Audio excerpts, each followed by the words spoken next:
Palisa, good morning, and thank you very much for coming in. Good morning. Thank you very much for the opportunity. You've seen this research as well by PEW. Yes, I have. When I saw the headline and I saw the media statement, Generation Z is stressed, depressed, and exam obsessed. My youngest son is 19, so I guess he's a Generation Z. Then I worried because I'm hoping he's not stressed and depressed. But on a serious note, I mean, what does this tell us about where we are as a world today, just broadly?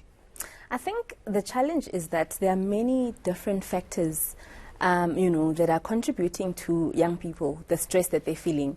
It could be the desire for success. It could be feeling left out because their peers are getting ahead. I mean, as part of that study, I read that they're saying now our young Generation Zs actually stay in school until their mid-20s. And the girls now, they put off having children until your mid-30s. So it's really a shift compared to where we come from. So they're focusing on other stuff, yes, so to speak. And success. What would those things be? Success, yeah? Success, being more educated. Because I think this generation of young people sees that opportunities are quite limited. So they have to develop themselves, which is why, it is. So they're focusing on education. So I guess getting good grades at school will be top of mind for that generation. Definitely. Definitely. They don't want to be focusing on anything else. What about things like financial well-being or financial wellness? Do they worry about money stuff? I think they do. And I mean, their parents are now also a different breed of parents that are because more... they are the children of the millennials. Yes. And they're more engaging of their children. So we are now the parents who are now opening up about our finances. This is the budget. This is where we're at. So they realistically see, the limitations. They see, okay, my friend is now driving a vehicle to school and I'm left behind. So it's all of those stresses. Yeah, what does the research tell us about their attitude to substance abuse, for example? I mean, in our country currently, we battle with a lot of that in poor areas. We hear about substance abuse. Yesterday, where you're seated, I was talking to a psychologist about young mothers who are substance abusers and how that impacts on their little kids. Sure. I think with Generation Z, it's turned a bit. Whereas your Generation Y was more open to drug abuse, but we're finding that there's a decline in terms of young people engaging in substance abuse, mainly because these young people just want to succeed. So drugs, yes, in some communities it's still an issue, but generally there is a decline.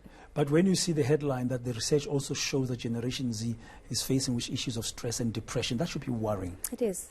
Yeah, I know, because that's one of the challenges that, in South Africa, when you speak to organizations like SADC, they always tell you that we're facing a lot of issues of anxiety disorders and depression. And the World Health Organization has said the global economy suffers because of that. It's so true.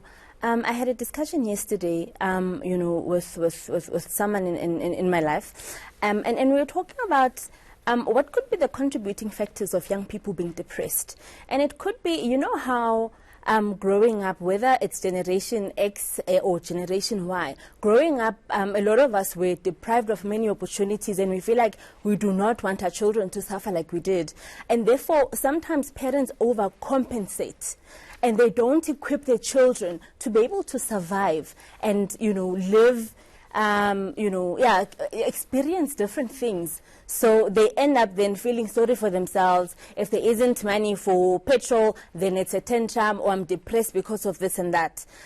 So sometimes as parents, we also contribute to some of these stresses. Yeah, but as we conclude, one thing we need to be aware of is that, currently, I think the stats, according to the PEW research that we're referring to about Generation Z, in the US, that generation makes up about a quarter of the population. Yep. I think it's a bulk. And in South Africa, we say South Africa is a youthful population as well. So I guess it would be the bulk as well. So we need to be aware that we need to be really handling head on the challenges that generation, because that's our future. Yeah. It's so true. I mean, that's why organizations such as the President's Award exist. I mean, we're equipping young people for life, equipping young people to be resilient, to be, future leaders, to know how to work within a team, to have various life skills, to be able to survive. I mean, there's many different stories I can share with you. It's just that we don't have a lot of time, but there's young people who've gone through the program who just thrive through life. Yeah, I think one of the days we'll have to have you back to talk about your program in particular, away from the research, to see what are you actually doing, what's coming out, what are the Generation Z people telling you, and what are the challenges that they face, because they are the future of the country. Thank you very much. That's Palisa Matuludi, President's Award for Youth Empowerment Head. Okay.